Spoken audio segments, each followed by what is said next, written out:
really governs America? The U.S. government or the banks? Most people believe it's the government, but some say just follow the money trail and you'll see that the true ruler is actually Wall Street. Well, joining me now from Springfield, Illinois to share his views on this economic empire is Damon Vrabel, Army veteran, Harvard Business School grad, former Wall Street employee, writer, and economic philosopher.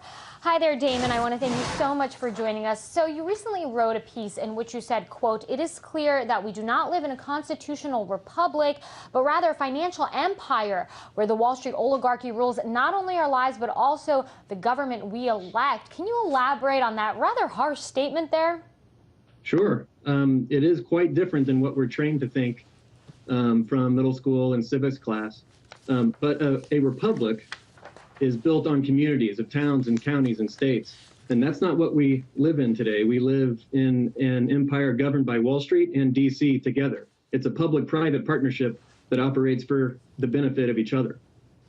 Now you, Go ahead. What most Americans don't realize is that we have no money unless we are in debt to someone else. So the collective public debt and private debt and corporate debt in the system is what gives us money. If nobody's in debt, then we have no money. There is no sovereign money that the United States pumps out to the people. And so that means the government itself is a customer of the banking establishment. If you're a customer, you're not in charge.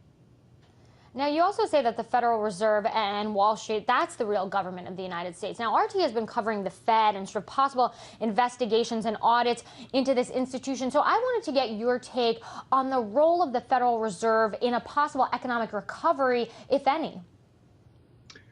The Federal Reserve should be disbanded along with the banking cartel that it creates, the Wall Street cartel. And that's the real power of it. It's not a public institution. It is a cartel of private banks on Wall Street, and they're all coordinated by the few controllers that sit behind the scenes.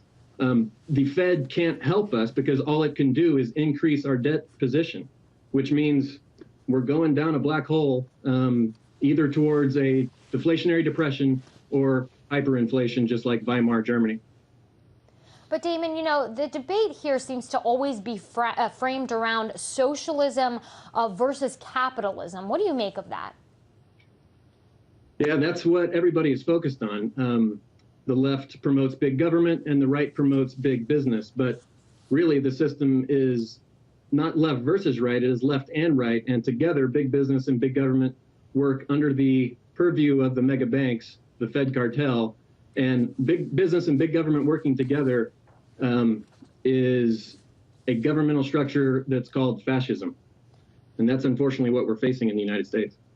Now, you also make a list of how to change the status quo when it comes to this. Can you share some of that advice with us? Number one issue is the federal government needs to issue sovereign money, United States money that is an asset to the people. Then it would be a medium of exchange that would serve the interests of the greater population of the people, instead of going into debt to the private bankers so that the people can only have money if we are in debt and under their control. The United States is supposed to be a sovereign, powerful government, and it should be able to issue asset money, just like the Constitution calls for, Article 1, Section 8. Damon Vrabel, I do want to thank you very much for that analysis.